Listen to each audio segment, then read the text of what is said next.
Hey guys, I want to do a little bit longer Bill Hicks segment um,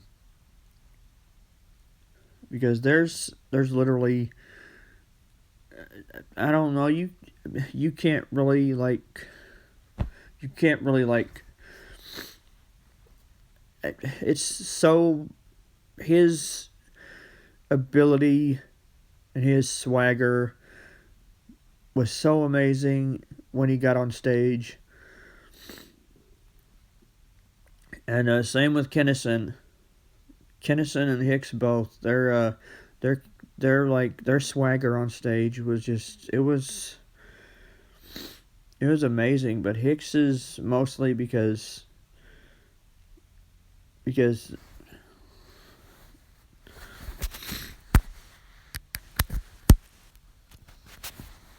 mostly because here was a guy talking about there's a guy talking about like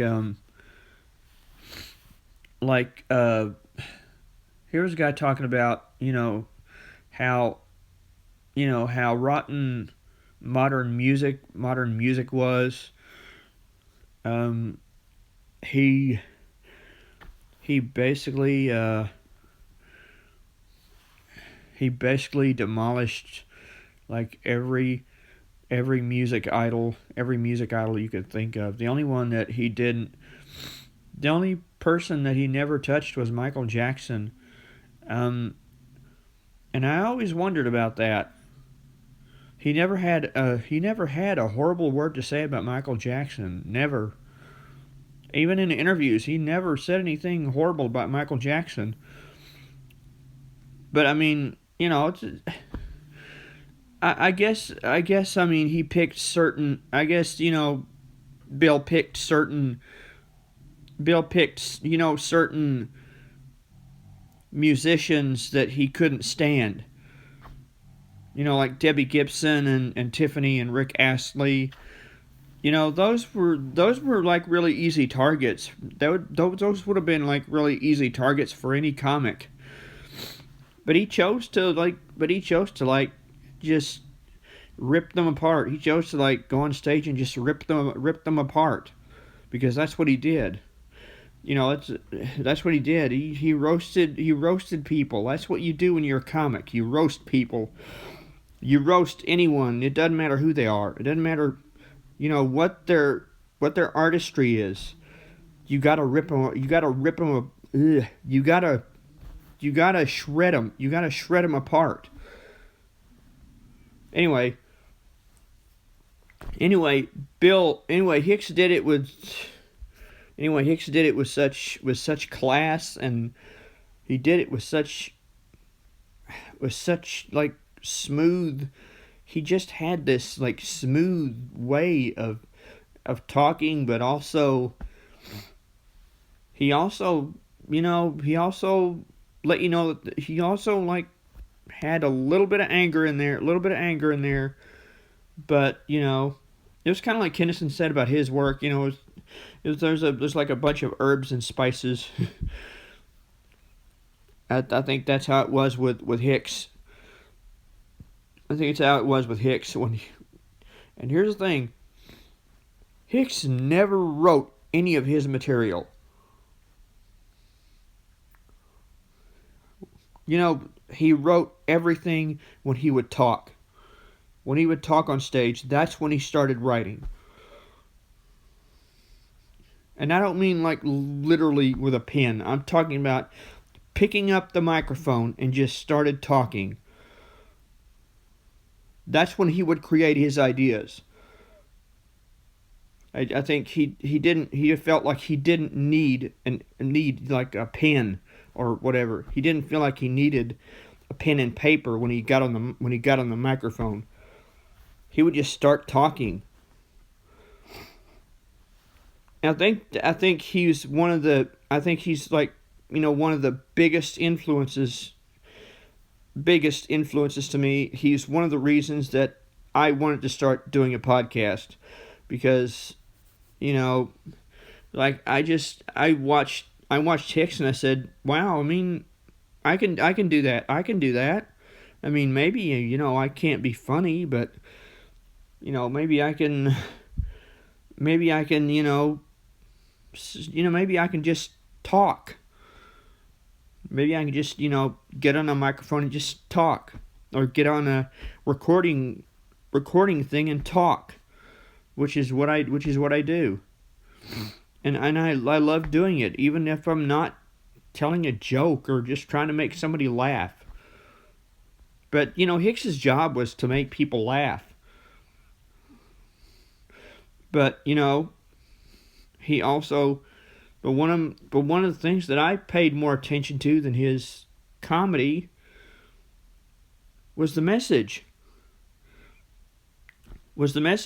Hey, this is just a ride. This life is just a ride. So we'd better enjoy it while we can.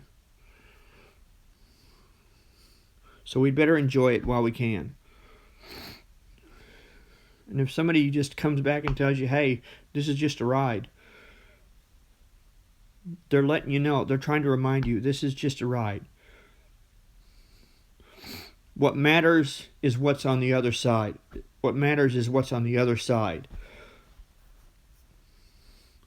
And I love that. I love that monologue. And I think my favorite part about it is when he said, we always kill the good people that try to tell us the truth. That try to tell us the truth. We always kill the good people that try to tell us the truth. And the demons run amok or whatever. The demons run amok or whatever. But that's probably one of my favorite monologues, because it's something that you would never hear a comedian say to an audience. That's what made it so special. That to me is what made it so special. And he did this at the end of every set. He did this at the end of every one of his sets.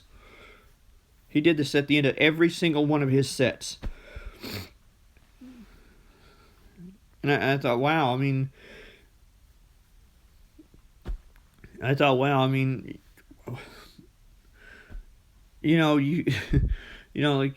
couldn't, you can't just, make another joke at the end of it. Can you not just make another joke at the end of a set? No. Because that's not my set. No, because this is my show. It was his show. That's what he chose to end his set with, and I love that. Just surprising an audience with that type of message. That, this is just a ride. This is just a ride, and this life we're living isn't important. This life we're living, well, right now it's important to us, but what's more important is what's on the other side, is what's in the afterlife. Anyway,